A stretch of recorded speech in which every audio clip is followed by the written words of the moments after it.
நாம் கேட்க போற சிறந்த தலைப்பு எழுந்திரு எழுந்து வா. எழும்பு எழும்பு சீயோனே, எழும்பு எழும்பு சீயோனே, உன் வல்லமையை தரித்துக்கொள்.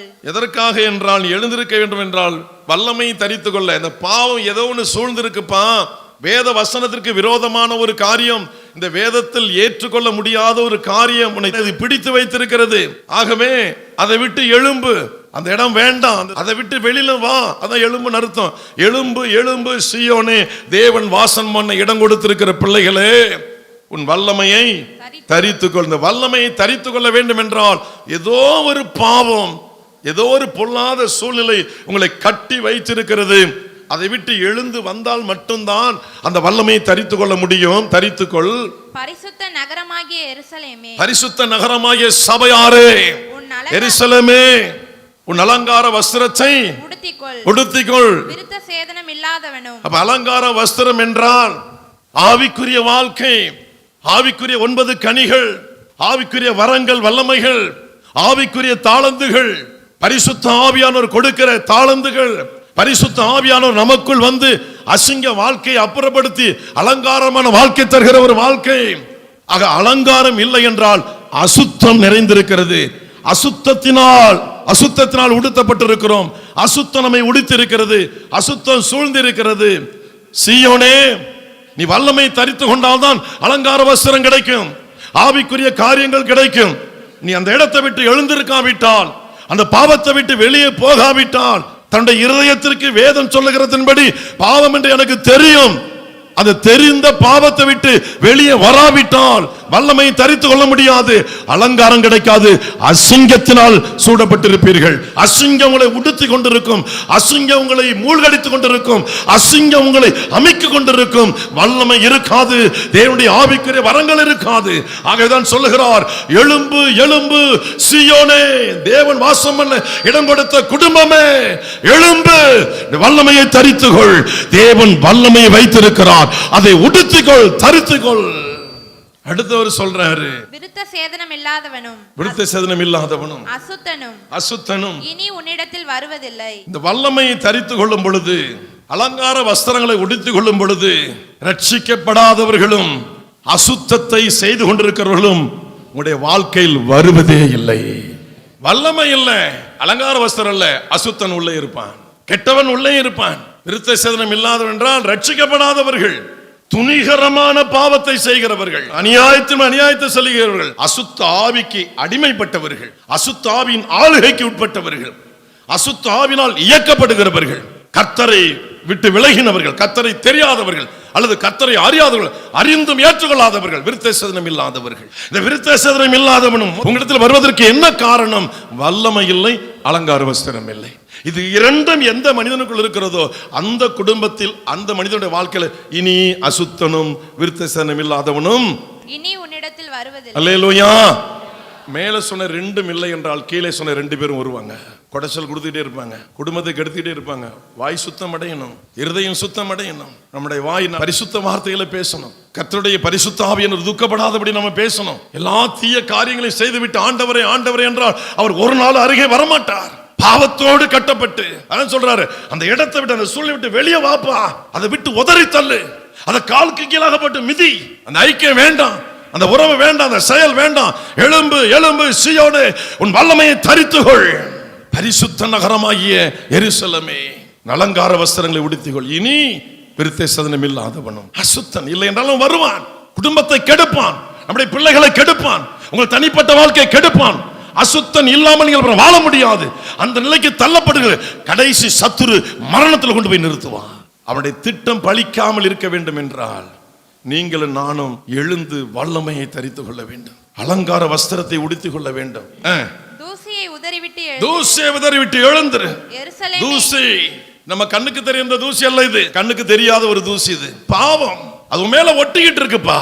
உடைய கண்கள் அந்த பாவம் ஒட்டி கொண்டு இருக்கிறது, உடைய இருதயத்தில் அது ஒட்டி கொண்டு இருக்கிறது.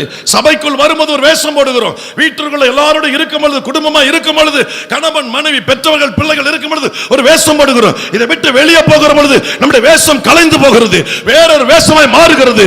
அது பிசாசுக்கு பிரியமான, சாக்கடைக்கு பிரியமான அந்த ஆசைகளை நிறைவேற்றுவதற்காக நாம் விலகி விடுகிறோம். தூசி, அந்த தூசியை உதறிவிடு. உதறி தள்ளிவிட்டு எழுந்திரு. அது உன்னை பிடித்து வைத்திருக்கிறது. சட்டையில படிந்த தூசி அல்ல, தலையில படிந்த தூசி அல்ல, அதை தட்டி விடுவதற்கு இது உன்னை பிடித்திருக்கிறது. அதை விலக்கி தள்ளி விட்டு நீ முன்னேறி கடந்து வா. தேவன் இன்றைக்கு துரிதப்படுத்துகிறார். யாரையோ இந்த வார்த்தையை கேட்டு கொண்டிருக்கிற உங்களையோ, பலரையோ, பாதி பேரையோ, முக்கால் பகுதியோ, முழு சபை மக்களையோ ஒரு தூசி கட்டி வைத்திருக்கிறது, உங்களை அழிச்சு வைத்திருக்கிறது. அது கண்ணுல படிந்திருக்கிறதோ, இருதயத்துல படிந்திருக்கிறதோ, வாயில படிந்திருக்கிறதோ, சிந்தலி சிறுமூளை பெருமூளையில படிந்திருக்கிறதோ, அது எப்படியோ உங்களை பரிசுத்த பாதைக்கு விடாமல் அது உங்களை கட்டி வைத்திருக்கிறது. இன்னைக்கு தேவன் துரிதப்படுத்த அந்த தூசியை உதறி தள்ளிவிட்டு எழுந்திரு மகனே, எழுந்திரு மகளே. அந்த சூழ்நிலை வெறுத்து விடு. அந்த சூழ்நிலைக்கு போகாதேப்பா, அதை வெறுத்து கடந்து வா. அல்லேலூயா. தூசியை உதறிவிட்டு எழுந்திரு. எருசலேமே வீற்றிரு, எருசலேமே வீற்றிரு. சபையாரே, ஓர் இடத்தில், ஓர் சத்தியத்தில், ஒரு மேய்ப்பனுக்கு கீழாக, ஒரு மந்தைக்குள்ளாக அடங்கியிரு. அங்கேயும் இங்கேயும் ஓடாதே. அங்க பாதி, இங்க பாதி, அங்க பாதினால், இங்க பாதினால், அந்த இடம், இந்த இடம், ஓடாதே, அலையாதே. அங்க கிடைக்குமோ, இங்க கிடைக்குமோ, இவரோட பார்க்கலாமா? இல்லை, சபையிலே வீற்றிரு. வல்லமை இருந்தால் சபையில தங்க வைக்கும், சபையோடு கட்டி இருக்கும். இல்லை என்றால் அவரை பார்க்கலாமா, இவங்களை பார்க்கலாமா, அந்த சபை போனா கிடைக்குமா, இந்த சபை போனா கிடைக்குமா, இந்த ஊழியக்காரர் வீட்டுக்கு வந்து நடக்குமா, இந்த ஊழியக்காரர் வந்து நடக்குமா, ஒவ்வொருத்தர டெஸ்ட் பண்ணி பார்ப்போம் யார் வழி நடக்குது. ஒருத்த வழி அவன் நடக்காது. சபையை கனம் பண்ணி சபையிலே வீற்றிரு. எருசலேமே வீற்றிரு. சபையாரே, சபை மக்களே, நீங்கள் நம்பி இருக்கிற தெய்வம் உண்மையுள்ள தெய்வம். நீங்களும் நானும் நம்பி இருக்கிற தெய்வம் கைவிடாத தெய்வம். இந்த தெய்வம் எங்கே நாம் மூழ்கடிக்கப்பட்டாலும் சரி, ஆண்டவரே என்று நாம் கதறும் பொழுது கை தூக்கி எடுக்கிற தெய்வத்தினுடைய கரத்திற்குள்ளே நாம் வந்திருக்கிறோம். நம்முடைய சிந்தையை அங்கும் இங்கும் அலைய விட வேண்டாம். அங்க போனா கிடைக்குமா, இவரை பார்க்கலாம், அவரை பார்க்கலாம், ஒருவரையும் பார்க்க வேண்டாம். உண்டாக்கின தெய்வம் இயேசுவை பாருங்கள், அவர் கொடுக்க வல்லவராக இருக்கிறார். ஹல்லேலூயா. எருசலேமே வீற்றிரு.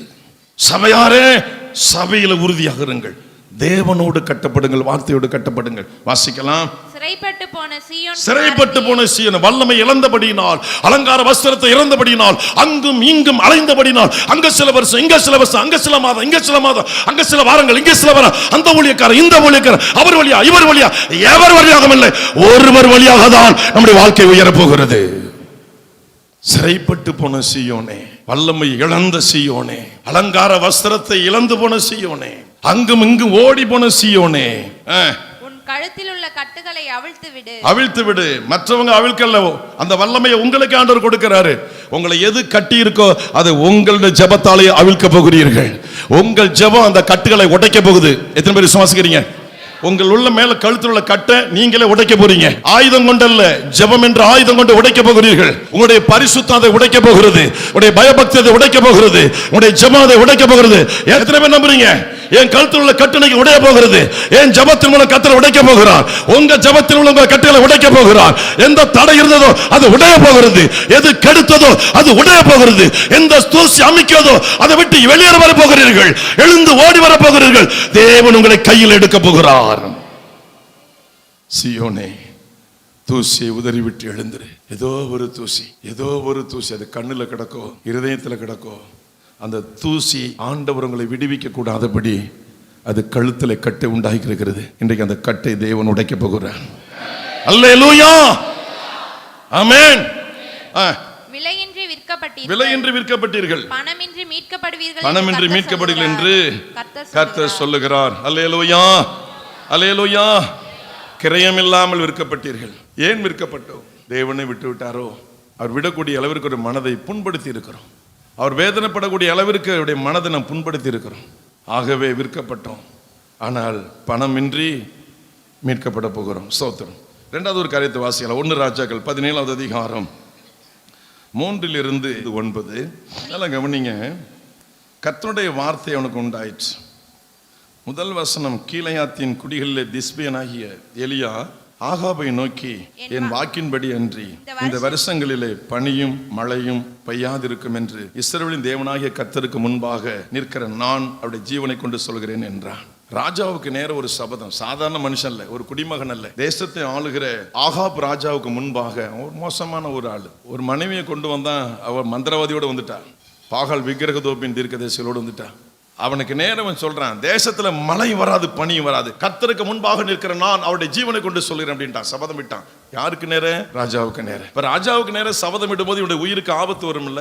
அப்ப 2வது வசனம், கர்த்தருடைய வார்த்தை அவனுக்கு உண்டாயிற்று. அவன், நீ இவ்விடத்தை விட்டு கீழ் திசை நோக்கி போய் யோர்தானுக்கு நேராயிருக்கிற கேரித் ஆற்றண்டையில் ஒளித்துக்கொண்டு, ஆண்டவர் சொல்ல கொஞ்சம் பதுங்கி அப்படிங்கிற. அவன் நேர பேசிட்ட, நான் அதை நிறைவேற்ற போறேன். 3.5 வருஷம் மழை வராது, பனி வராது, உண்மைதான். நீ சொன்னதை நிறைவேற்ற போறான், வெறி கொண்டுருவான், உன்னுடைய உயிருக்கு ஆபத்து வந்துடும், உனக்கு ஒளித்து கொண்டிரு, கொஞ்சம் பதுங்கிரு அப்படின்ட்டார். 4வது வசனம், அந்த ஆற்றின் தண்ணீரை குடிப்பாய், அந்த ஆற்றின் தண்ணீரை குடிப்பாய், அங்கே உன்னை போஷிக்க காகங்களுக்கு கட்டளையிடுவேன் என்றார். அவன் போய் கர்த்தருடைய வார்த்தையின்படியே. நல்லா கவனிங்க, சொல்றது என்ன? கேரித் ஆற்றங்கரையில போங்க, போய் ஒளித்து கொண்டிரு ஒரு செடியில, ரைட், செய்யலாம். ஆற்று தண்ணீரை குடிப்பாய், ரைட், அதுவும் ஒத்துக்கொள்ளலாம். அடுத்தது என்ன சொல்றாரு? நம்ப முடியாத காரியத்தை ஆண்டவர் சொல்லுவார். காகமாவது சாப்பாடு கொண்டாந்து நமக்கு கொடுக்காது, நம்ப முடியுமா? ஆற்றுக்கரையில ஒளித்து கொண்டிருக்கலாம், ஆற்றுக்கரையில பிரச்சனை கிடையாது. காகங்கள் எப்படி நமக்கு ஆகாரம் கொண்டு வரும்? நல்லா கவனிங்க. ஆண்டவர் ஒரு இடத்தை விட்டு உங்களை கிளம்ப சொல்றார் என்றால், நம்மை விட வலிமை மிக்க மனிதர்கள், நம்மை விட அதிகாரம் படைத்த மனிதர்கள், ஆளுகையில் இருக்கிற மனிதர்கள், எல்லாவற்றிலும் உயர்ந்திருக்கிற மனிதர்கள், அவர்களுக்கு முன்பாக கர்த்தருடைய வார்த்தையை சொல்லுகிறோம். நாங்கள் ரட்சிக்கப்பட்டோம் என்று சொல்லுகிறோம், எங்கள் தேவன் உயிரோடு இருக்கிறார் என்று சொல்லுகிறோம், இந்த தெய்வத்தை பற்றி எல்லாம் நாம் பேசுகிறோம். இப்படி பேசுகிற நாம், அருமையான கர்த்தருடைய பிள்ளைகளே, கவனியுங்கள். நமக்கு பல பாதிப்புகள் காத்திருக்கிறது, ஆனால் நாம் கர்த்தருடைய பிள்ளைகள். பல எதிர்ப்புகள் காத்திருக்கிறது, ஆனால் நம்முடைய கர்த்தருடைய பிள்ளைகள். பல அதிகாரங்கள் நம்மை முறியடிக்க, நம்மை ஒடுக்க காத்திருக்கிறது, ஆனால் நாம் கர்த்தருடைய பிள்ளைகள். கர்த்தர் சொல்லுகிறார், இந்த இடத்தை விட்டு இந்த இடத்துக்கு போ. நம்ப முடியாத ஒன்றை சொல்லுவார், அப்படி நம்பித்தான் ஆக வேண்டும். தண்ணியை குடிச்சுக்கலாம், காகம் எப்படி கொண்டு வரும்? ஆண்டவரே, இது என்ன ஆண்டவரே, காகமா? அது கொண்டு வருமா?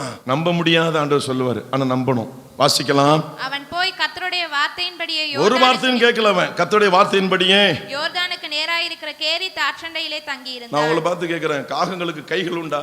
2 கால். அந்த காலை வச்சு அது எதுவும் பண்ண முடியாது. காகத்துக்கு ஒரு சின்ன வாய், அவ்வளவுதான். இந்த வாயில போய் ஒரு மனுஷன் சாப்பிடக்கூடிய அளவுக்கு சாப்பாடு கொண்டு வர முடியுமா? நம்ம அறிவு ஏற்றுக்கொள்ள முடியாது. நம்முடைய அறிவால சிந்திக்க முடியாது. ஆனால் கர்த்தர் சொன்னதை நம்பினால் அது நமக்கு அப்படி நடக்கும். அல்லேலூயா. கேள்வி கேட்கல, அவன் கர்த்தருடைய வார்த்தையின்படியே யோர்தானுக்கு நேராயிருக்கிற கேரித் ஆற்றண்டையிலே தங்கி இருந்தான். காகங்கள் அவனுக்கு விடியற் காலத்தில் அப்பமும் இறைச்சியும் சாயங்காலத்தில் அப்பமும் இறைச்சியும் கொண்டு வந்தது. 2 வேளையும் கொண்டு வந்திருக்கு, காலையிலும் கொண்டு வந்திருக்கு, மாலையிலும் கொண்டு வந்திருக்கு. அப்பமும் இறைச்சியும். காகங்களுக்கு இறைச்சினா மட்டன், சிக்கன் எவ்வளவு ரொம்ப பிடிக்கும் பாருங்க. கர்த்தர் கட்டளையிட்ட காகம் அது மீது இச்சை வைக்கல. ஆனா இன்றைக்கு நாம அநேக காரியங்களை இச்சை வைத்து வாழ்க்கை குட்டிச்சோரப்பட்டு கொச்சையா போச்சு, அசிங்கமா போச்சு. பலர் காரி துப்புகிற அளவுக்கு நம்முடைய வாழ்க்கை மாறி போச்சு. காகத்திற்கு பிடித்தது அழுகி போன சரீரம், நல்ல அரிசியா சமைத்ததும் சரி, அதுக்கு எதுவா இருந்தாலும் ஒண்ணுதான், விடாது. ஆனா அந்த காகம் கர்த்தருடைய வார்த்தையை கட்டுப்பட்டது. 6 அறிவு இல்லாத காகம் கர்த்தருடைய வார்த்தையை கட்டுப்பட்டது. எலியாவுக்குரியதை எடுக்கவில்லை, எலியாவோட கொடுத்துட்டு. காலையில் அப்பம் இறைச்சி, மாலையில் அப்பம் இறைச்சி. தாகத்திற்கு அந்த ஆற்றின் தண்ணீரை குடித்தான். தேசத்தில் மழை பெய்யாதபடியினால், எலியா சொன்ன வார்த்தையின்படி தேசத்தில் மழை பெய்யாதபடியினால் சில நாளுக்கு பின்பு அந்த ஆறு வற்றி போயிற்று. இப்ப தண்ணி குடிக்க தண்ணி கிடையாது. 3 வருஷம் மழையும் இல்லை, பனியும் இல்லை. அப்பொழுது கர்த்தருடைய வார்த்தை அவனுக்கு 8வது வசனம், அப்பொழுது கர்த்தருடைய வார்த்தை அவனுக்கு உண்டாயிற்று. அவர், நீ எழுந்து சீதோனுக்கு அடுத்த சாரிபாத் ஊருக்கு போய். இங்க ஒரு பெரிய பணக்கார ஒரு அம்மா காட்டல, ஒரு லட்சாதிபதி வீட்டை காட்டல, ஒரு கோடீஸ்வரன் வீட்டை காட்டல, செல்வ செழிப்பு நிறைந்த ஒரு வீட்டை காட்டல, ஆகாரம் நிறைந்திருக்கிற ஒரு வீட்டை காட்டவில்லை. தேவன் காட்டுகிற வீடு ஒரு விதவை. அவன் நிலையை பார்த்தீங்கன்னா, ஒரு பிடி மாவு, கொஞ்சம் எண்ணெய், 2 விறகு பொறுக்க வந்திருக்கிறா. விறகு பொறுக்கி நான் தானும் தன் பிள்ளையை சாப்பிட்டு சாகலாம் என்று நினைத்து ஒரு பிடி மாவு, கையளவு மாவு, கொஞ்சம் எண்ணெய் கலசத்தில், இந்த மகா தரித்திரம் அந்த விதவை வீட்டில். அங்க ஆண்மகன் இல்லை, பிள்ளை ஒருவன் இருக்கிறான், புருஷன் இல்லை. ஒரு விதவை, அருமையில கிடக்கிற ஒரு விதவை. முன்னால காகங்களுக்கு கட்டளையிட்டார், அவர் காகம் கொடுத்தது. அடுத்தவர் அனுப்புகிற இடம் ஒரு விதவை வீடு, வீடு துடைக்கப்பட்ட ஒரு வீடு, ஒன்றுமில்லாத ஒரு வீடு, வறுமையில் வாழ்கிற ஒரு வீடு. ஏன் வறுமை உள்ள வீட்டுக்கு அனுப்பினார்? தேசத்துல பணக்கார வீட்டுக்கு ஏன் எலியாவை அனுப்பவில்லை? ஒருவேளை கர்த்தர் பணக்கார வீட்டுக்கு எலியாவை அனுப்பியிருந்தால், அவன் தனக்கு இருக்கிற செல்வ பெருமையிலே, நான் அவனுக்கு எலியாவை போஷித்தேன், என் உழைப்பில் இருந்து வந்தது, அதை நான் எலியாவை கொடுத்தேன் என்று அவன் தன்னுடைய செல்வத்தை குறித்து பெருமிதம் அடித்திருப்பான். தன்னை குறித்து அவன் பெருமை பாராட்டக்கூடாது என்பதற்காக தான் அங்கே ஆண்டவர் ஒரு விதவையின் வீட்டிற்கு அனுப்பினார். சொல்றேன், தண்ணி கொண்டு வாமா அப்படிங்கிறான். இந்த அம்மா போறாங்க, அப்படியே ஒரு அப்பத்தை கொண்டு வாங்க. ஐயோ ஆண்டவனே, ஒரு பிடி மாவு தான் இருக்கு, கொஞ்சம் தான் கலசல என்ன இருக்கு, 2 விறகு பொறுக்க வந்தேன், சாப்பிட்டுட்டு சாகிறதுக்காக நான் ரெடியா இருக்கிறேன், என்ன பார்த்து கேட்குறீங்களே. கர்த்தருடைய வார்த்தையின்படி முதலாவது அடைய கொண்டு அப்படின்னா இருக்கிறதே கொஞ்சம் தான். இப்போ இந்த விதவைக்கு ஆண்டவர் கொடுக்க கொடுக்க கொடுக்க எலியாவுக்கு கொடுத்து கொண்டே இருந்தார். அல்லேலூயா. கொடுக்க கொடுக்க கொடுக்க நாம வெளியில கொடுக்கிறோம், கர்த்தர் கொடுத்ததை உள்ளுக்குள்ள கொடுக்கல. தரித்திரம் முடிச்ச வாழ்க்கை வாழ்ந்துட்டு உட்கார்ந்துருக்கிறோம். போக கூடாதெல்லாம் விட்டுக்கிட்டு போகுது.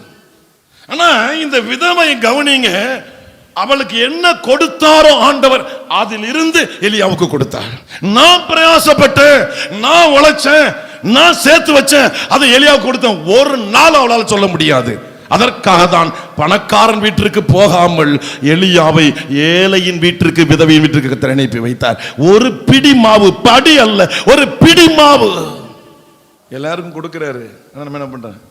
இல்லை இல்லையே, இல்லை இல்லை இல்லை பிரதர், இல்லை. பிச்சைக்காரனோட கேளம் நடந்துட்டு இருக்கோம். தேசம் முழுவதும் பஞ்சம். விதவையின் வீட்டில் 3.5 வருஷம் ஒரு நாள் கூட எலியா போன பிறகு அவள் வீட்டில் தரித்திரம் வரவில்லை. அல்லேலூயா. தேசமே பஞ்சம் தலைவிரித்து ஆடுகிறது.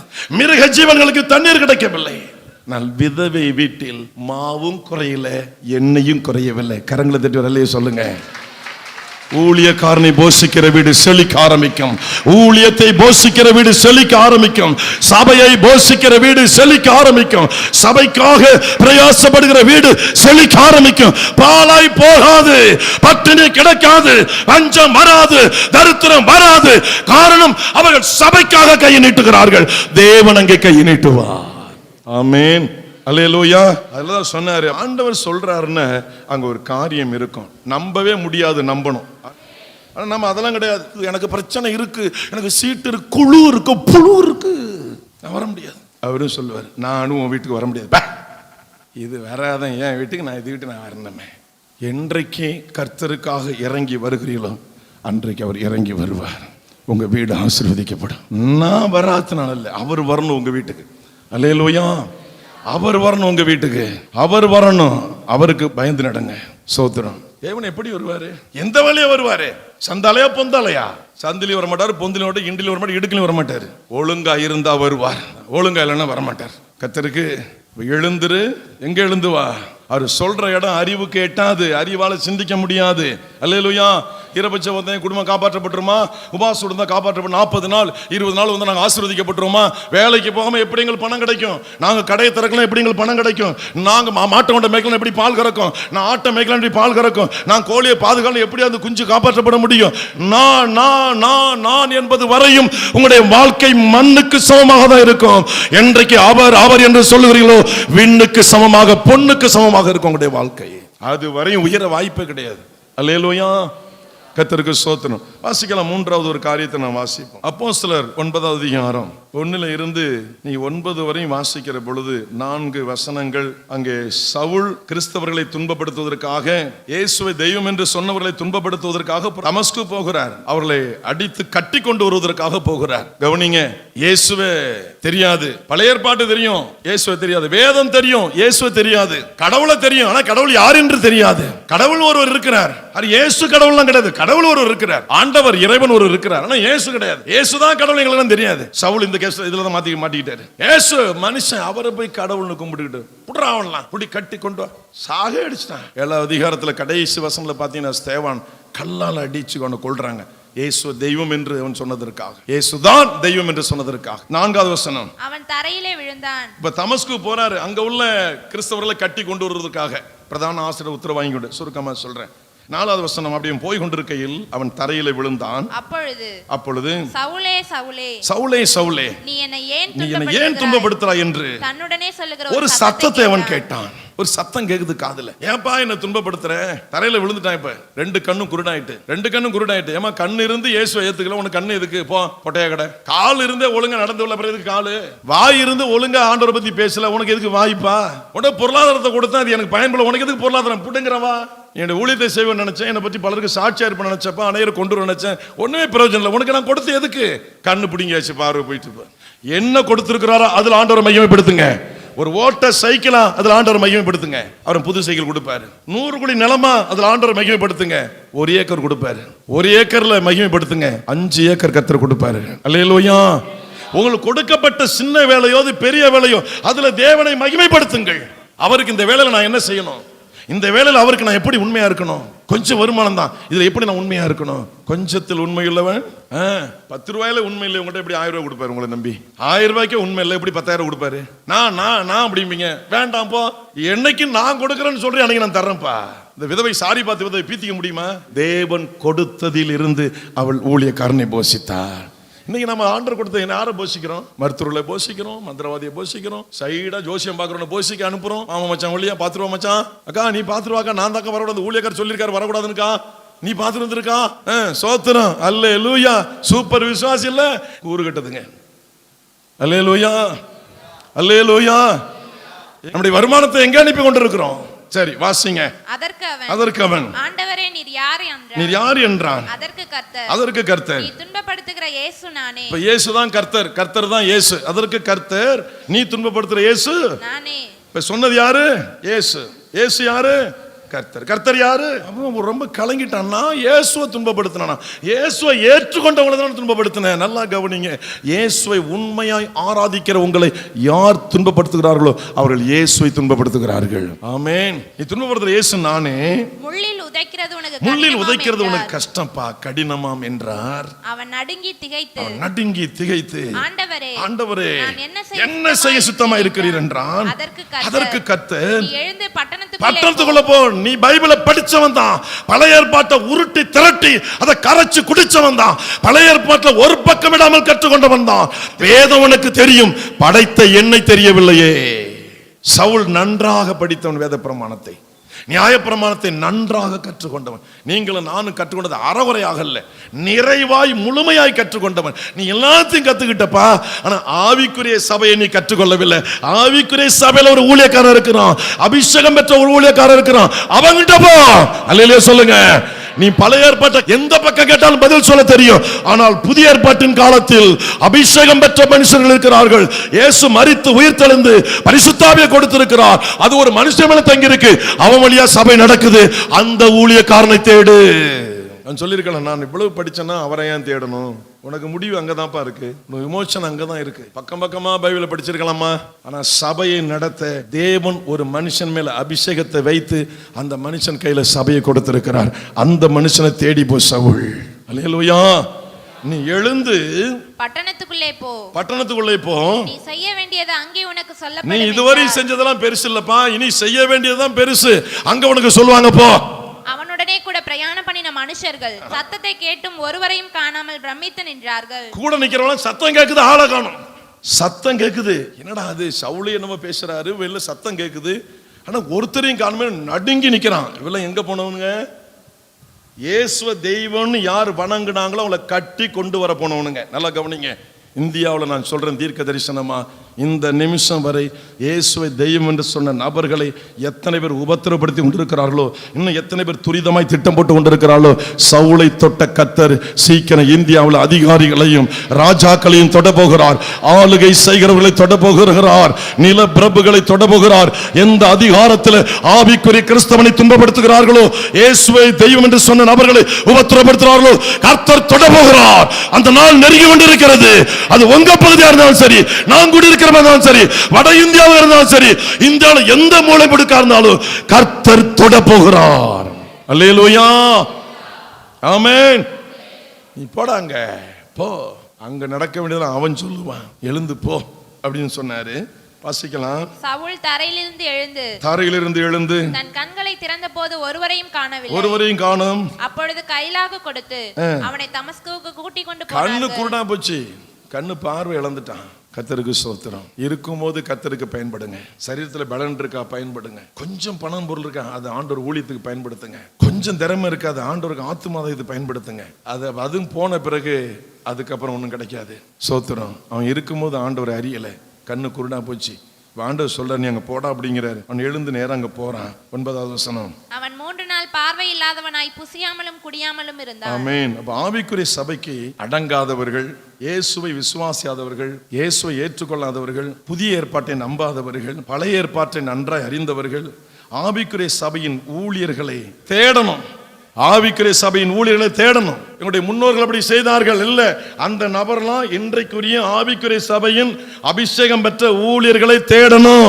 அதற்காக தான் சவுல் எழுந்து போ, பட்டணத்துக்குள்ள போ, அங்க ஒரு ஆள் இருக்கிறாரு, அவர் உனக்கு எல்லாத்தையும் சொல்லுவார். கர்த்தருக்கு ஸ்தோத்திரம் உண்டாவதாக. வாசிக்கலாம் அடுத்தது 9வது அதிகாரம் 10வது வசனத்திலிருந்து. தமஸ்குவிலே அனனியா என்னும் பேருள்ள ஒரு சீசன் இருந்தான். அவனுக்கு கர்த்தர் தரிசனமாகி. இப்ப சவுல்ட்ட பேசி முடிச்சிட்டாரு. இப்ப இன்னொரு ஆள்கிட்ட போறாரு, அனனியாங்கிற ஊழியக்காரன்ட்ட போறாரு. அவனுக்கு தரிசனமாகி அனனியாவே என்றார். இதோ அடியேன் என்றான். இதோ அடியேன் என்றான். அப்பொழுது கர்த்தர் நீ எழுந்து நேர்த்தெருவு என்னப்பட்ட தெருவுக்கு போய். நீ போ, அங்க ஒருத்தன் கண்ணு குருடாய் கிடக்குறான், உன்னை எல்லாம் கட்டி கொண்டு போக வந்தான், என்ன நம்பின பிள்ளைகள்லாம் கட்டி கொண்டு போக வந்தான், அவன் கண்ணு பார்வை நான் எடுத்துட்டேன், நீ தடுமாறி கிடக்குறான், அவன் இருக்கிற இடத்துக்கு நீ போ, நீ எழுந்து போ அப்படின்னு ஊழியக்காரன்ட்ட சொல்றாரு.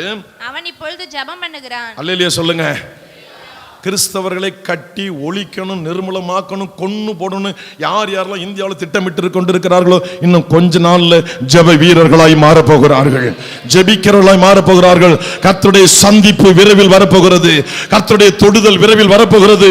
கர்த்தர் தொட்ட பிறகு, அந்த வேதனை சரீரத்தில் வந்த பிறகு, அந்த உபத்திரம் குடும்பத்தில் பிரவேசித்த பிறகு அவர்கள் கர்த்தரை ஜெபிக்கிறவர்களாய் மாறப்போகிறார்கள். இயேசு வேண்டாம் என்று சொன்னவர்கள் அவரிடத்தில் விண்ணப்பம் பண்ண போகிறார்கள். நடக்குமா நடக்காதா? இந்தியாவில் நடக்குமா? உங்க ஊர்ல நடக்குமா நடக்காதா? உங்க உறவுகள் நடக்குமா நடக்காதா? நடக்க போகுது, இந்தியா முழுவதும் நடக்க போகுது. அல்லேலூயா.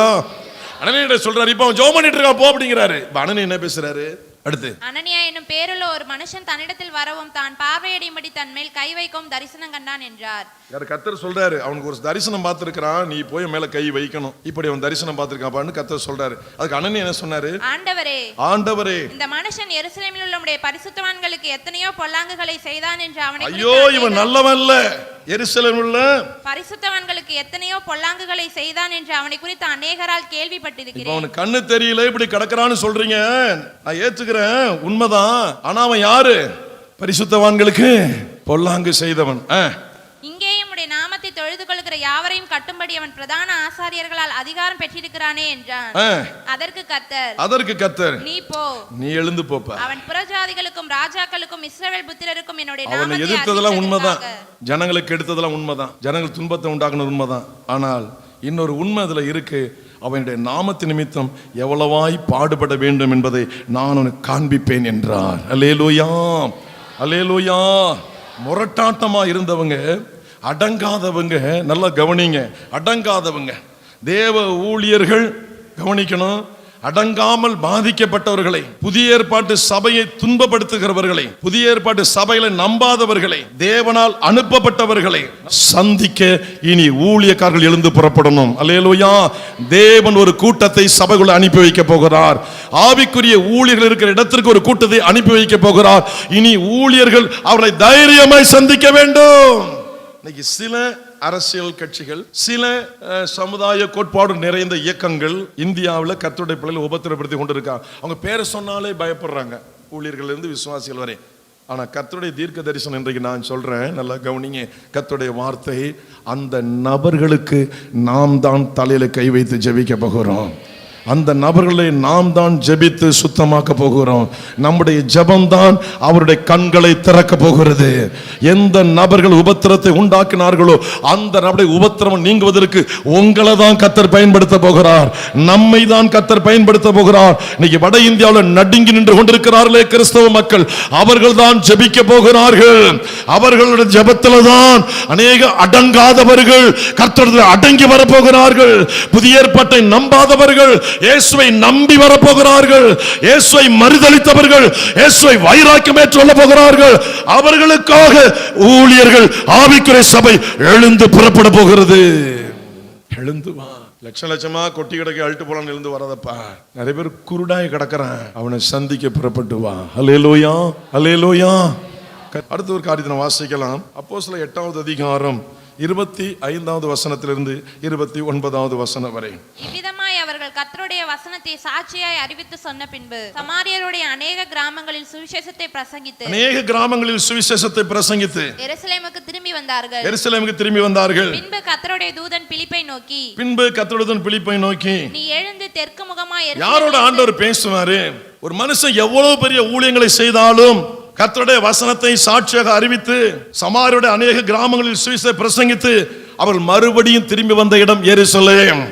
எவ்வளவு பெரிய ஊழியத்தை செய்யலாம், ஆனா அவங்க சபையோட கட்டப்பட்டிருக்கும். எருசலேம் என்பது சபை. சபைக்கு திரும்பி வந்தார்கள். எருசலேம் தேவாலயத்துக்கு திரும்பி வந்தார்கள். நான் பெரிய ஊழியக்காரன், சபை வீட்டுக்கு வந்துருமா? நான் பெரிய வல்லமையான காரியத்தை செய்துவேன், அசுத்தாய் ஓடுது, நோய் போகுது, அற்புதம் நடக்குது. சபைக்கு திரும்பி வந்தார்கள். வெளியெல்லாம் சுத்தினாங்க, ஆனா திரும்பி வந்த இடம் சபை. ஒரு சின்ன ஒரு ஐக்கியம் கிடைச்சா சபை விட்டுறோம்ல, ஒரு கொஞ்சம் வருமானம் கூடுதல் கிடைச்சா சபை விட்டுறோம்ல. சபையை கனப்படுத்த கத்தோடு பேசுவார். எவ்வளவு பெரிய ஊழியத்தை செய்தாலும் சரி, சபை எருசலேம் திரும்பி வந்தார்கள். பெரிய ஊழியத்தை செய்தவர்கள் எங்க வந்தார்கள்? எருசலேமுக்கு வந்தார்கள்.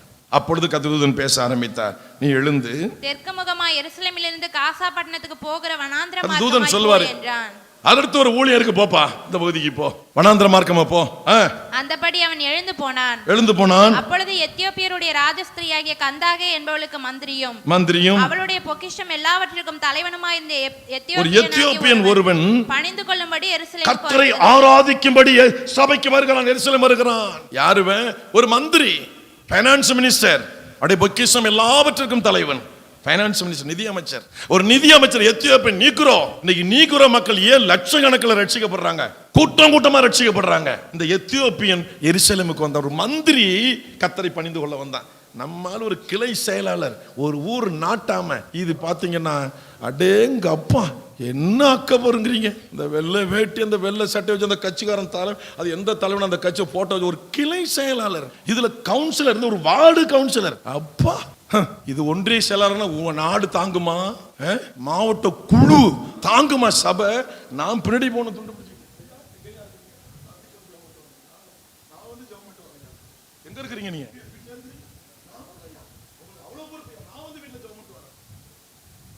இவங்க அப்படியே அந்த அயன் பண்ண சட்டோட போவாங்க, உடஞ்சு போயிடும்.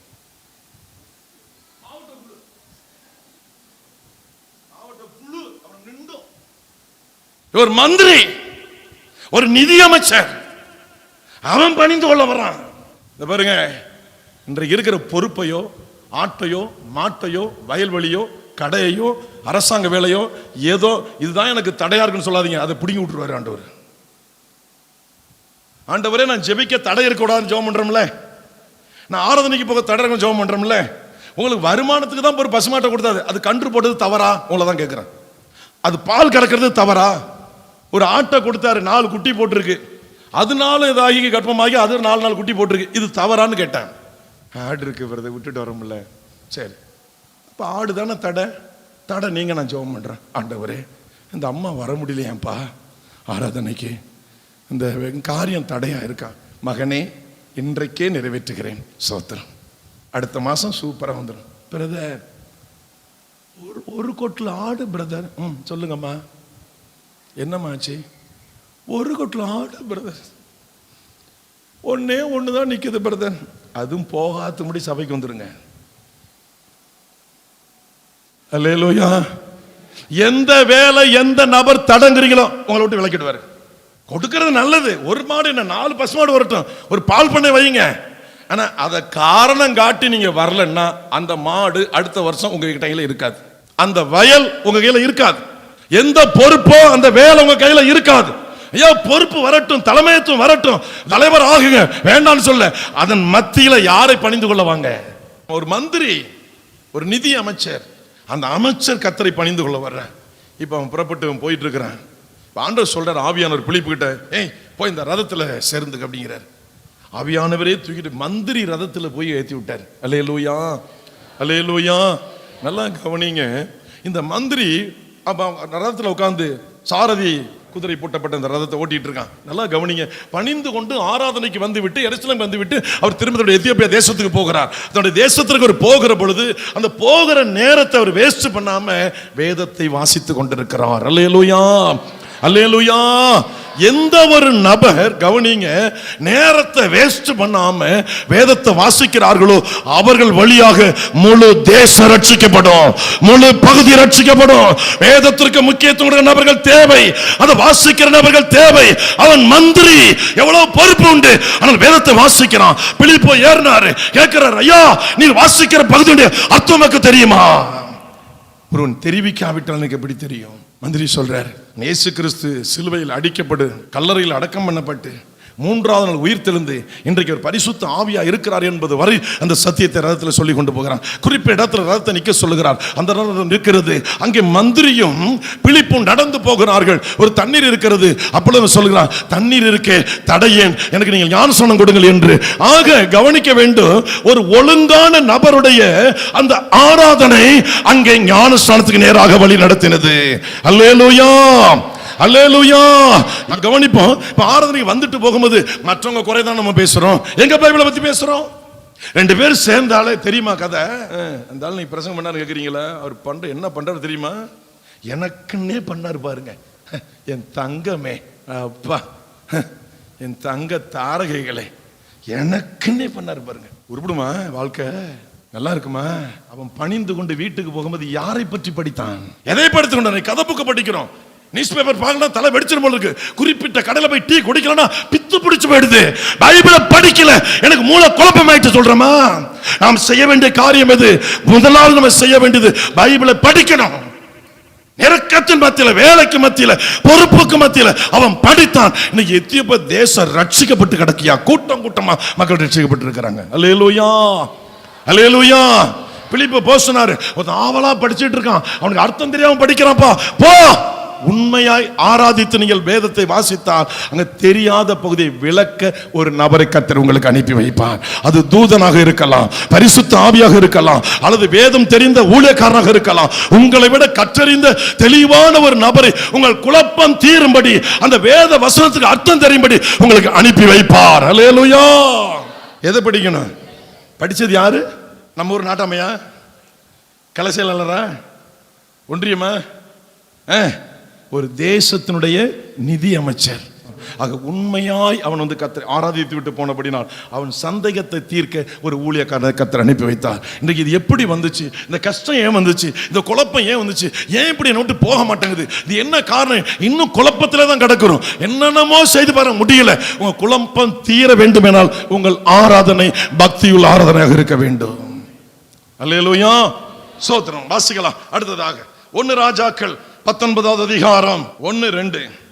எலியா செய்த எல்லாவற்றையும், அவன் தீர்க்கதரிசிகள் எல்லாரையும் பட்டயத்தாலே கொன்று போட்ட செய்தி அனைத்தையும் ஆகாப் ஏசபேலுக்கு அறிவித்தான். 850 பேரை போட்டு தள்ளிட்டாரு எலியா. கேரி தாற்றங்கரை கொண்டு போய் போட்டு தள்ளிட்டாரு. ஏசபேலுடைய தாதிமார்கள், தாதி ஆட்கள் எல்லாம் மந்திரவாதி. 400 + 480 பாகால் தீர்க்கதரிசிகள், தோப்பு விக்கிற தீர்க்கதரிசிகள் போட்டு தள்ளிட்டு அந்த செய்தி ஆகாப் மனைவிட்ட சொல்றார். மனைவி உடனே என்ன செய்தா? அப்பொழுது ஏசபேல் எலியாவினிடத்தில் ஆள் அனுப்பி அவர்களில் ஒவ்வொருவருடைய பிராணனுக்கு செய்யப்பட்டது போல நான் நாளை இந்நேரத்தில் உன் பிராணனுக்கு செய்யாதே போனால் தேவர்கள் அதற்கு சரியாகவும் அதற்கு அதிகமாகவும் எனக்கு செய்ய கடவர்கள் என்று சொல்ல சொன்னாள். அவனுக்கு அது தெரிந்த போது எலியாவுக்கு இந்த செய்தி தெரிஞ்ச போது ஏசபேல் வந்து வைராக்கியம் எடுத்துட்டா. என்னுடைய மந்திரவாதிகளை, என் பூசாரிகளை 850 பேரை கொன்னுட்டியா, நாளைக்கு இந்நேரத்தில் உன் ஜீவனை எடுக்காம விட மாட்டேன்டா அப்படின்னு ஆள் அனுப்பிட்டா. ஏசபேல் ஆள் அனுப்பிட்டா. இந்த செய்தி அவனுக்கு தெரிந்த போது எழுந்து தன் பிராணனை காக்க யூதாவை சேர்ந்த பெயர்சபாவுக்கு புறப்பட்டு போய் வேலைக்காரனை அங்கே நிறுத்தி ஒரு குறிப்பிட்ட இடத்துல வேலைக்காரனை, உடன் ஊழியக்காரனை நிறுத்தி விட்டான். அவன் வனாந்திரத்தில் ஒரு நாள் பிரயாணம் போய் ஒரு சூரச் செடியின் கீழ் உட்கார்ந்து தான் சாக வேண்டும் என்று கோரி, போதும் கர்த்தாவே, ஐயோ என் ஆத்மாவை எடுத்துக்கொள்ளும், அந்த நாசக்காரி என்ன கொல்ல போறா, அதுக்கு முன்னால நீ என்னை கொன்னு போட்டு என் உயிரை எடுத்துக்கொள்ளும் என்று அவன் பிரார்த்தனை பண்ண ஆரம்பித்தான். என் பிதாக்களை பார்க்க நல்லவன் என்று சொல்லி ஒரு 5வது சூரச் செடியின் கீழ் படுத்துக்கொண்டு அவன் நித்திரை பண்ணினான். அப்பொழுது ஒரு தூதன் தட்டி எழுப்பி எழுந்திரு, போஜனம் பண்ணு என்றான். அல்லேலூயா, அல்லேலூயா. எலியா பயந்துட்டாருயா, நடுங்கிட்டார். யாரோ மிரட்டுறாங்கல்ல, ஏதோ ஒரு நோய் உங்களை மிரட்டுதுல, ஏதோ ஒரு வறுமை உங்களை மிரட்டுதுல, யாரோ சிலர் மிரட்டுறாங்களே, கவனிங்க, அந்த கர்த்தர் கிரியை செய்ய போகிறார். அல்லேலூயா. எலியாவை தட்டி எழுப்புறார். எலியா எழுந்துரு, போஜனம் பண்ணு. அவன் பட்னியா படுத்து கிடக்குறான், போஜனம் பண்ணு. அல்லேலூயா. நீங்க எதுல உண்மையான கர்த்தருடைய பிள்ளைகளா இருந்தீங்கன்னா, எதுல பயப்படுறீங்களோ அந்த விஷயத்துல உங்களை ஆறுதல் படுத்த கர்த்தர் ஒரு தூதனை அனுப்பி வைப்பார். எலியா எழுந்துரு, என்ன சூரச்செடிக்கல படுக்கிற? நீ படுக்க வேண்டிய இடம் இது அல்லப்பா, வேறு இடம் இருக்கிறது. நீ எழுந்துரு, இந்த ஆகாரத்தை எழுந்து போஜனம் பண்ணு. வாசிக்கலாம். அவன் விழித்து பார்க்கிற போது இதோ தலையில் சுடப்பட்ட அடையும் ஒரு சுட சுட வந்திருக்கு. அவன் தலைமாட்டில் இருந்தது. அப்பொழுது அவன் புசித்து குடித்து திரும்ப படுத்துக்கொண்டான். திரும்ப படுத்துட்டான். கர்த்தருடைய தூதன் திரும்ப இரண்டாம் தரமும் தட்டி எழுப்புறார். எழுந்துரு எலியாவே, நீ பண்ண வேண்டிய பிரயாணம் வெகு தூரம் என்றார். ஏன் நீ போக வேண்டிய இடம் வெகு தூரம்? ஒரு பொம்பளை உன்னை மிரட்டி விட்டா, ஒரு மந்திரகாரி உன்னை மிரட்டிட்டா, ராஜாவுடைய பொண்டாட்டியா இருக்கலாம், அரண்மனையில் அவ இருக்கலாம். நான் உலகத்தை படைச்சவன். உன் வேலை இதோட முடியல, ஊழியம் இதோட முடியல, உன் வாழ்க்கை இதோட முடிய போறதில்ல, உன் பிராணம் முடிய போறதில்ல.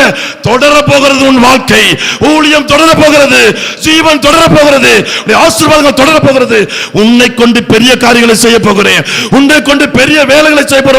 தேசம் உனக்காக காத்திருக்கு. ஒரு பொம்பளைக்கு பயந்துகிட்டு சூரச்செடி வந்துட்டு, உன் ஊழியம் முடிவடைய போவதில்லை, தொடர போகிறது எலியா.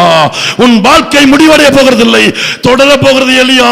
உன் ஜீவன் போக போவதில்லை, தொடர போகிறது எலியா. நீ மனிதர்கள் சாகர பிரகாரம் சாக வேண்டிய நல்ல, நானே உன்னை எடுத்துக்கொள்ள போகிறேன்.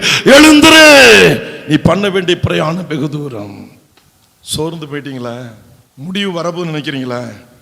இல்லை, உங்க வாழ்க்கை கர்த்தர் தொடர வைக்க போகிறார். உங்க ஜீவன் தொடர போகிறது. உங்களுடைய அற்புத அடையாளங்கள் உங்களை கொண்டு செய்ய வேண்டியது தொடர போகிறது. பெரிய வேலை தேசத்துல உங்களுக்காக காத்திருக்கிறது. உங்க வழியா பெரிய வேலை நடக்க. தம்பி, தங்கச்சி, என் அருமை தாய் தகப்பனே, என் அருமை மூத்தவர்களே, உங்களை கொண்டு செய்ய வேண்டிய வேலை பெரிய வேலை. எத்தனை பேர் ஏற்றுக்கொள்றீங்க? கரங்களை தட்டி ஆமென் சொல்லுங்க, அல்லேலூயா சொல்லுங்க. உங்களை கொண்டு பெரிய வேலை நடக்க போகிறது. பெரிய வேலை, பெரிய வேலை, பெரிய வேலை, பெரிய வேலை, பெரிய அற்புதம், பெரிய அதிசயம் தேசம் உங்களுக்காக காத்து கொண்டிருக்கிறது. எலியா, உன் ஜீவன் முடிய போகிறதில்லை எலியா. உன் ஊழியம் முடிவடைய போறதில்லை. என்ன உயிர் எடுத்துன்னு சொல்லி எல்லாரும் போல பேசுற. உனக்குள்ள ஒரு விசேஷித்த அபிஷேகம் இருக்கு எலியா. உனக்குள்ள ஒரு விசேஷித்த வரத்தை வைத்திருக்கிறேன். அந்த அபிஷேகம் வேலை செய்யும், அந்த வரம் வேலை செய்யும், உன்னை பாதுகாக்கும். ஏன் மரணத்துக்கு ஒப்பு கொடுக்கிறாய்? அந்த வார்த்தையை பேசாத. உன்னை கொண்டு செய்ய வேண்டிய வேலை பெரிய வேலை. இந்த இடமெல்லாம் உடைய படுக்கை, நீ போக வேண்டிய இடம் வெகு தூரம். மறுபடியும் சாப்பிட்டுட்டு அவன் எழுந்திருந்து புசித்து குடித்து அந்த போஜனத்தின் பலத்தினால் ஒரே ஒரு நாள் ஒருவேளை சாப்பாட்டு போஜன பலத்தினால் 40 நாள் இரவு பகல் 40 நாள் இரவும் பகலும் ஓரேப் என்னும் தேவனுடைய பர்வதம் மட்டும் நடந்து போனான். அங்கே அவன் ஒரு கெபிக்குள் போய் தங்கினான். இதோ கர்த்தருடைய வார்த்தை அவனுக்கு உண்டாகி அவர் எலியாவே இங்கே உனக்கு என்ன காரியம்? என்ன போன காரியம்? அதற்கு அவன், சேனைகளின் தேவனாகிய கர்த்தருக்காக வெகு பக்தி வைராக்கியமாய் இருந்தேன். இஸ்ரவேல் புத்திரர் உமது உடன்படிக்கையை தள்ளிவிட்டார்கள், உம்முடைய பலிபீடங்களை இடித்து உம்முடைய தீர்க்கதரிசிகளை பட்டயத்தினால் சொல்றேன். அப்படியே சொல்லி வரான். 7000 பேர் இருக்காங்க உயிரோட. அல்லேலூயா சொல்லுங்க. பாகாலுக்கு முன்பாக முழங்கால் படியிடாத 7000 பேர் உயிரோட வச்சிருக்கிறேன். என்ன நீ மட்டும் உயிரோட இருக்கங்கிற? உன்னை பிடிச்ச பெரிய வேலை இருக்கு. நீ பா 3 பேரை அபிஷேகம் பண்ணணும். யாராரு? சீரியாவின் மீது ஆசைகளை அபிஷேகம் பண்ணு. அடுத்து யெகூவை அபிஷேகம் பண்ணு. அடுத்தது உன்னுடைய ஸ்தானத்துல எலிசா அபிஷேகம் பண்ணு. ஏன் நீ ஊழியக்காரர்களை உருவாக்க வேண்டிய பாத்திரம். உங்களுடைய ஜெபத்தின் மூலம் ஊழியர்கள் உருவாக போகிறார்கள். உங்களுடைய தனிப்பட்ட ஜெபத்தின் மூலம் உங்களை கொண்டு தேவன் ராஜாக்களை அபிஷேகம் பண்ண போகிறார். அல்லேலூயா. நீ மரணத்தை தேடி போறியா? கடைசி 2 வசன வாசன. 12வது ஏர்மாட்டை பூட்டி ஓட்டி கொண்டு எலிசாவை பார்க்கிற, சால்வை மேல போடுற, அபிஷேகம் இறங்குறது, தீர்க்கதரிசி அபிஷேகம் பண்ணுகிறார். அல்லேலூயா. முடிஞ்சு போட்டு நடக்காதீங்க, தொடர போகுது. உங்க ஜெபத்தின் மூலம் ராஜாக்களை கர்த்தர் அபிஷேகம் பண்ண போகிறார். தீர்க்கதரிசிகளை கர்த்தர் அபிஷேகம் பண்ண போகிறார். அன்றைக்கு ஒரே ஒரு எலியாவை கொண்டு செய்தார். இங்க வந்திருக்கிற ஒவ்வொரு நபரை கொண்டு ராஜாக்களை எழுப்ப போகிறார், தீர்க்கதரிசிகளை எழுப்ப போகிறார். அல்லேலூயா. உங்களை கொண்டு தேசத்துல பெரிய வேலை காத்து கொண்டிருக்கிறது. நம்புறீங்களா? கர்த்தருக்கு ஸ்தோத்திரம். கடைசி வசனம் வாசிங்க. அப்போஸ்தலர் முடிய வேண்டாமா? அப்போஸ்தலர் 12வது அதிகாரம் 5வது வசனம் 7வது வசனம். பேதுரு தூக்கி சிறையில் போட்டாங்க. சிறையில் கிடக்கிறாரு. சபையார் அவனுக்கு ஊக்கமா ஜெபம் பண்ணிட்டு இருக்கிறாங்க. கவனிங்க, உங்க கஷ்டம் நீங்க யார் யாரெல்லாம் ஒருத்தருக்கா ஒருத்தர் ஜெபம் பண்ணிட்டு இருக்கிறீங்களோ, சபையாருக்கா ஜெபம் பண்ணிட்டு இருக்கீங்களோ, கஷ்டப்படுற மக்களுக்கு உங்களுக்கு தெரிஞ்சவங்களா ஜெபம் பண்ணிட்டு இருக்கிறீங்களோ, இல்லை ஒட்டுமொத்த சபை நல்லா இருக்குன்னு பாரத்தோட ஊக்கமாக ஜெபம் பண்ணுறீங்களோ, உங்கள் ஊக்கமான ஜெபத்துக்கு ஒரு பெரிய கட்டு அவிழ்க்கப்பட போகிறது. கட்டுகள் அவிழ்க்கப்பட போகிறது. பேதுரு தூக்கி சிறையில் போட்டாச்சு. சபையோட ஊக்கமான ஜெபம். 7வது வசனம். அப்பொழுது கர்த்தருடைய தூதன் அங்கே வந்து நின்றான். அறையிலே வெளிச்சம் பிரகாசித்தது. அவன் பேதுருவை விலாவிலே தட்டி சீக்கிரமாய் எழுந்திரு பேதுரு. அவனை எழுப்பினான். உடனே சங்கிலிகள் அவன் கைகளில் இருந்து விழுந்தது. ரலிலே சொல்லுங்க. யார் யாரெல்லாம் ஊக்கமா எந்தெந்த காரியத்தை ஜெபம் பண்றீங்களோ அதுல இருக்கிற கட்டு இன்றைக்கு உடைய போகிறது. அந்த ஜெபத்திற்காக தூதர்களை கர்த்தர் அனுப்பி வைக்க போகிறார். எந்த குடும்பத்துக்கு ஜெபம் பண்றீங்களோ, எந்த தனிப்பட்ட நபருக்கு ஜெபம் பண்றீங்களோ, அல்லது உங்களுக்காக ஜெபம் பண்றீங்களோ, அந்த ஊக்கமான ஜெபம் அந்த கட்டிருக்கிற கட்டுகளை அருந்து வில பண்ண போகிறது. அங்கே தூதன் இறங்கி வர போகிறார். நம்முடைய ஊக்கமான ஜெபத்திற்கு பரலோகத்தின் தேவன் தூதனை அனுப்பி வைக்க போகிறார். பேதுரு சீக்கிரமாய் எழுந்திரு. விலாவிலே தட்டி எழுப்பினார். ஆமென். அல்லேலூயா. எழுந்து நிற்போம். எல்லாரும் எழுந்து நிற்போம். ஒப்பு கொடுப்போம். நான் எங்கே எழுந்து போகணும், எதை விட்டு எழுந்து போக வேண்டும்? ஆண்டவருடைய திட்டம் என் மீது என்ன இருக்கிறது? அவர் என் மீது வைத்த நோக்கம் என்ன? ஆண்டவர் என் மீது வைத்த திட்டம் என்ன? நான் இப்பொழுது சோர்ந்து போய் கிடக்கிறேன், பலவீனப்பட்டு கிடக்கிறேன், வறுமையில கிடக்கிறேன், பாவத்துல கட்டி கிடக்கிறேன், என்னால எழும்ப முடியல. அல்லேலூயா. சிறைப்பட்டு போன சீயோனே, கழுத்தில் உள்ள கட்டுகள் அவிழ்க்கப்படும். அல்லேலூயா. வல்லமையை தரித்துக்கொள். அலங்கார எருசலேமே, அலங்கார வஸ்திரத்தை உடுத்திக்கொள். எருசலேமே வீற்றிரு. சிறைப்பட்டு போன சீயோன் குமாரத்தியே, கழுத்தில் உள்ள கட்டுகள் இன்றைக்கு அறுக்கப்பட போகிறது. தூசியை உதறிவிட்டு எழுந்திருங்கள். தூசியை உதறிவிட்டு எழுந்திருங்கள். ஏதோ ஒரு தூசி உங்க வாழ்க்கை கெடுத்து கட்டி வைத்திருக்கிறது. அதை தட்டிவிட்டு எழுந்திருங்கள். தூசியை உதறிவிட்டு எழுந்திருங்கள். ஏதோ ஒரு சின்ன பாவமோ பெரிய பாவமோ உங்களை அடிமைப்படுத்தி வைத்திருக்கிறது, அல்லது கோபமோ உங்களை அடிமைப்படுத்தி வைத்திருக்கிறது. அந்த தூசியை உதறிவிட்டு, அந்த தூசியை தட்டிவிட்டு எழுந்திருங்கள் சகோதரர்களே, எழுந்திருங்கள் சகோதரிகளே. உங்கள் குடும்பம் பிரகாசிக்க பண்ண போகிறது. உங்கள் குடும்பம் பிரகாசிக்க போகிறது. தேவன் உங்களை பிரகாசிப்பிக்க பண்ண போகிறார். உங்களை பிரகாசிக்க பண்ண போகிறார். உங்கள் வாழ்க்கையில் ஒரு வெளிச்சம் வரப்போகிறது. உங்களுடைய ஊக்கமான ஜெபம் தோல்வியை கொண்டு வருவதில்லை, தூதனை கொண்டு வரப்போகிறது. தூதனை கொண்டு வரப்போகிறது. தூதர்களை கொண்டு வரப்போகிறது. உங்களுடைய ஊக்கமான ஜெபம் கையில் உள்ள கட்டுகளை அருந்து விழ பண்ண போகிறது. சங்கிலிகள் அருந்து விழப்போகிறது. அந்தகார சங்கிலிகள் அருந்து விழப்போகிறது. எத்தனை ஆண்டுகள் கட்டப்பட்டிருக்கிறீர்கள், எத்தனை மாதங்கள் கட்டப்பட்டிருக்கிறது, இன்றைக்கு அது கட்டுகள் அருந்து விழப்போகிறது. நம்முடைய ஊக்கமான ஜெபம் ஒரு பெரிய வெற்றியை கொண்டு வரப்போகிறது. யார் யாருக்காக ஜெபித்துக் கொண்டிருக்கிறீர்களோ அவர்களும் வெற்றி பெற போகிறார்கள். அவர்கள் விடுவிக்கப்பட போகிறார்கள். இனி அசுத்தனோ விருத்த சேதனம் இல்லாதவனோ உன் பலியாய் கடந்து வருவதில்லை. விருத்த சேதனம் இல்லாதவர்கள் உங்களை வேதனைப்படுத்தினார்கள், அசுத்தர்கள் உங்களை வேதனைப்படுத்தினார்கள். இதோ தூசியை உதறிவிட்டு எழுந்திருக்கிறீர்கள். உங்கள் வாழ்க்கையில் இனி அசுத்தன் வருவதில்லை, துஷ்டன் வருவதில்லை, விருத்த சேதனம் இல்லாதவன் வருவதில்லை. அல்லேலூயா. என்னை ஆசீர்வதிங்க ஐயா. நான் எழுந்திருக்கணும், நான் எழுந்து போகணும். நீ சொல்லுகிற வார்த்தையின்படி நான் எழுந்து போகணும், வசனத்தின்படி எழுந்து போகணும். மகனே, மகளே, என் பிள்ளைகளே, உங்கள் வாழ்க்கை முடிந்து போகிற வாழ்க்கை அல்ல. உங்கள் வாழ்க்கை முடிந்து போகிற வாழ்க்கை அல்ல. உங்கள் ஊழியம் முடிந்து போன ஊழியம் அல்ல. இனிதான் ஆரம்பமாக போகிறது. உங்களை கொண்டு கர்த்தர் செய்ய போகிற காரியம் பெரியது, பெரியது, பெரியது. தேசம் கலங்கி நிற்கும், தேசம் பயந்து நிற்கும், தேசம் நடுங்கி நிற்கும். அப்படிப்பட்ட காரியத்தை கர்த்தர் செய்ய போகிறார். ஒப்பு கொடுங்க, ஒப்பு கொடுங்க. தூசியை உதறிவிட்டு எழுந்திருக்க ஒப்பு கொடுங்க. தூசியை உதறிவிட்டு எழுந்திருக்க ஒப்பு கொடுங்க. அல்லேலூயா, அல்லேலூயா. ரூத் 1வது அதிகாரம் 6வது வாசிக்கிற பொழுது நகோமி மோவாப் தேசத்தை விட்டு எழுந்திருத்தாள். தேவன் தம்முடைய ஜனத்தை சந்தித்தார். ஆகாரம் அருளினாண்டு மோவா தேசத்தில் கேள்விப்பட்டு எழுந்திருத்தாள். அவள் 3 நபர்களை இழந்து தனிமையானாள். என் அன்பு தேவனுடைய பிள்ளைகளே, மறுபடியும் தனது சொந்த தேசத்திற்கு வந்தார். யார் யாரோ தருவாங்க, யார் யாரோ உதவி செய்வாங்க. தயவு செய்து நினைக்காதீங்க. உதவி செய்கிறவர் ஒருவரே.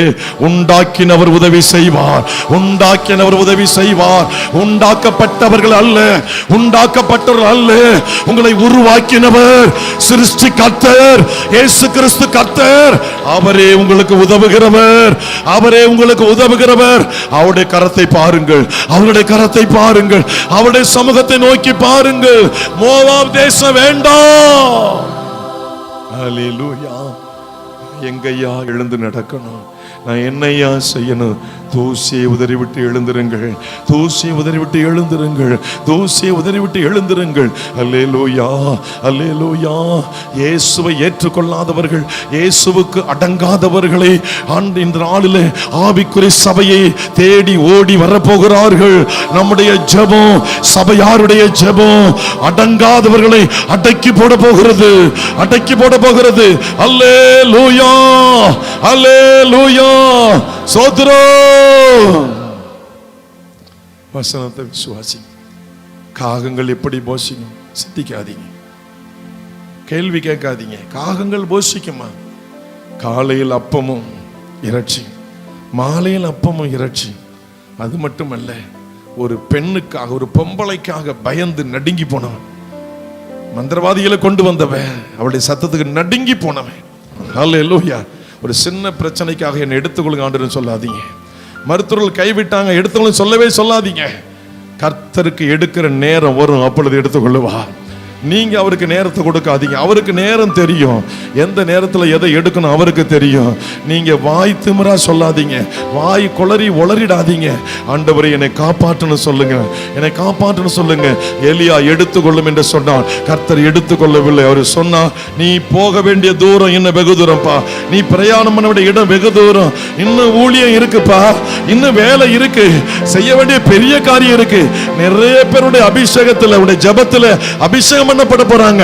ராஜாக்கள் எழும்ப போகிறாங்க, ஊழியர்கள் எழும்ப போகிறாங்க, தீர்க்கதரிசிகள் எழும்ப போகிறாங்க. தேசமே உடைய ஜெபத்தில் நடக்கிற கிரியைகள் கண்டு நடுங்க போகுது. பெரிய வேலை காத்திருக்கிறது, பெரிய காரியம் காத்திருக்கிறது. ஜீவனை எடு என்று சொல்லாதே. நான் சாக போறேன்னு சொல்லாதப்பா, நான் சாக போறேன்னு சொல்லாத. அது எனக்கு பிடிக்காத வார்த்தை. நான் வாழணும்னு சொல்லு, நான் வாழணும்னு சொல்லுப்பா, நான் வாழணும்னு சொல்லு மகளே, நான் வாழணும். எங்க அப்பாவால என்ன வாழ வைக்க முடியும், எங்க அப்பாவால என்ன குணமாக்க முடியும், அப்படி சொல்லு மகளே. என் நாமத்தை மகிமைப்படுத்து. நீதி உண்டாக இருதயத்தில் விசுவாசிக்கப்படும், ரட்சிப்பு உண்டாக வாயினாலே அறிக்கை பண்ணப்படும், மரணமும் ஜீவனும் நாவின் அதிகாரத்தில் புறப்படும். நல்ல வார்த்தையை சொல்லுங்க, நல்ல வார்த்தையை சொல்லுங்க. இனிதான் உங்க ஊழியம் ஆரம்பமாக போகுது. உங்களை கொண்டு அநேகரை கர்த்தர் கொண்டு வர போகிறார், பெரிய அற்புதம் செய்ய போகிறார். கட்டப்பட்டு கிடக்கிறீர்களோ, நீங்கள் இருக்கிற இடத்துல தேவதூதன் இறங்கி வர போகிறார், விழாவில தட்டி எழுப்ப போகிறார். உங்களை கட்டி இருக்கிற சங்கிலிகள் அருந்து விழப்போகுது, இயேசுவின் நாமத்தில் அருந்து விழப்போகுது. பாவ சங்கிலி அருந்து விழப்போகுது, விக்கிரக ஆவியின் சங்கிலி அருந்து விழப்போகுது, மந்திரவாத ஆவியின் சங்கிலி அருந்து விழப்போகுது, நோயின் சங்கிலி அருந்து விழப்போகுது, தரித்திரத்தின் சங்கிலி அருந்து விழப்போகுது. அல்லேலூயா. உங்களை எந்த போராட்டம் கட்டி இருக்கோ அந்த போராட்டம் அருந்து விழப்போகிறது, இயேசுவின் நாமத்தில் அருந்து விழப்போகிறது. விசுவாசிக்கிறீங்களா? விசுவாசிக்கிறீங்களா? உங்க பிள்ளைகளை எது கட்டி இருக்கும் அந்த கட்டுகள் அருந்து விழப்போகிறது. இன்றையிலிருந்து எழுப்பி பிரகாசிக்க போறீங்க. ஒரு வெளிச்சம் உங்க இடத்துல வரப்போகிறது. அது கர்த்தருடைய வெளிச்சம், அது உங்கள் மேல் பிரகாசிக்க போகிறது. இருக்கிற அந்த அறையில பிரகாசிக்க போகுது, இருக்கிற வீட்டுல பிரகாசிக்க போகுது. ஐயா, நான் எழுந்து போக கிரியை செய்யும்.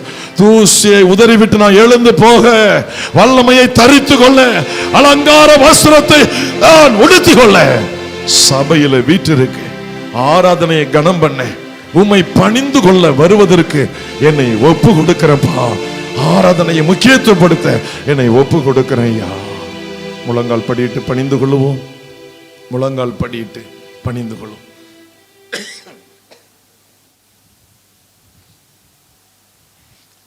கர்த்தர் நம்முடைய பணிந்து கொள்ளுதலை, நம்முடைய தொழுகை ஆண்டவர் அங்கீகரித்தார். அப்பா, எல்லாரும் முழு இருதயத்தோடு முழு ஆத்மாவோடு ஆண்டவரே, எத்தியோப்பிய தேசத்து மகாராணி கந்தாகே பொக்கிஷ மந்திரி எருசலேமுக்கு உன்னை பணிந்து கொள்ளும்படி வந்தானே, அந்த உணர்வு எனக்கு வேணையா, அந்த உணர்வு எனக்கு வேணையா. ஆராதனை நான் முக்கியத்துவப்படுத்தணும், ஆராதனை முக்கியத்துவப்படுத்தணும். நான் வேதத்தை வாசிக்கணும், நான் வேதத்தை வாசிக்கணும், நான் மறக்காம வாசிக்கணும் ஐயா. நான் வேதத்தை வாசிக்கணும். கேட்கலாமா? ரதத்தில் போறவன் வேதத்தை வாசிக்கிறான், வீட்டில் இருக்கிற என்னால் வாசிக்க முடியல, வீட்டில் இருக்கிற என்னால் வாசிக்க முடியல. வேதத்தை வாசிங்க. வல்லமையுள்ள ஊழியக்காரனை கர்த்தர் அனுப்பி வைப்பார். உங்கள் சந்தேகங்களை போக்க தூதர்களை அனுப்பி வைப்பார். நல்ல சொப்பனங்கள் தரிசனங்களை அனுப்பி வைப்பார். நீங்க வேதத்தை வாசித்தால் அங்கே ஒரு விடுதலை ஏற்படும். நீங்கள் வேதத்தை வாசித்தால் தேவ மனிதர்கள் அங்கே இறங்கி வருவார்கள். கர்த்தரே அனுப்பி வைப்பார், கர்த்தரே அனுப்பி வைப்பார், கர்த்தரே தூதர்களை அனுப்பி வைப்பார். உங்களுடைய ஊக்கமான ஜெபம் பெரிய வெற்றியை கொண்டு வரும். ஆசீர்வதிங்கப்பா இயேசுவின் நாமத்தில் பிதாவே. என் ஆத்துமாவே கர்த்தரை ஸ்தோத்திரம், முழு உள்ளமே பரிசுநாமத்தை ஸ்தோத்திரம். என் ஆத்துமாவே கர்த்தரை ஸ்தோத்திரம், அவர் செய்த சரணம் மறவாதே. ஆமென். அல்லேலூயா, அல்லேலூயா, அல்லேலூயா.